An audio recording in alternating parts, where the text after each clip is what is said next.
Thank you, Mr.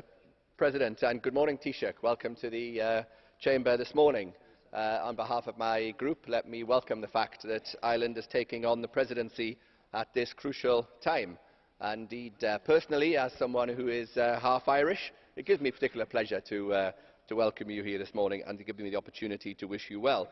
And I have every confidence that your presidency will in fact turn out to be a success, because Ireland has such a distinguished track record during previous presidencies.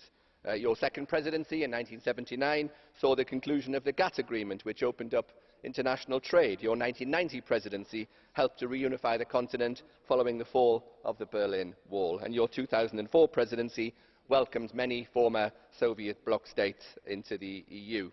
Now, of course, it will not surprise you that my group does not agree with everything that either you have said today or is included in your presidency priorities, but there is a substantial amount on which we can agree.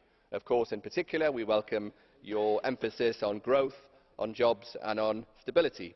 We agree with you that developing the single market as a driver of economic growth has to be a key priority. My group has long argued that it's time for the single market to move into the digital age, and there is much in the Single Market 2 Act that delivers on this important agenda, and we will work with you in attempting to deliver it. In your priorities, you also talk about improving access to finance and to quote public procurement for small businesses. We of course welcome that, although we will wait to see whether any concrete action actually flows from that statement. My group believes that there is one small but important change that you could make, and that's to the Council meetings themselves, by creating a dedicated Single Market Council meeting rather than lumping this important policy area into other configurations. It is, of course, as I have said many times, essential that we reprioritise Europe's competitiveness. Like much of Europe, your country was hit hard by the crisis, but you have made great progress, as many have said, in your fight back. Ireland, in my view, is a fundamentally competitive economy compared to many other European countries.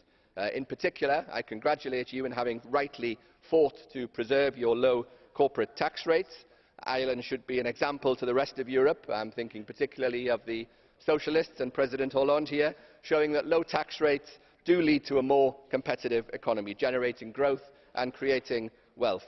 I also, unlike Mr Cohn-Bendit, welcome your very sensible opposition to a financial transaction tax. It will be extremely damaging for many member states that have introduced it, but there again, that's their problem. Luckily, Mr Cohn-Bendit will never get the opportunity to spend the vast fantasy sums that he thinks will be raised by it. As you also said in your remarks, we have a unique opportunity in the next few months to make substantial progress on an EU-USA free trade agreement.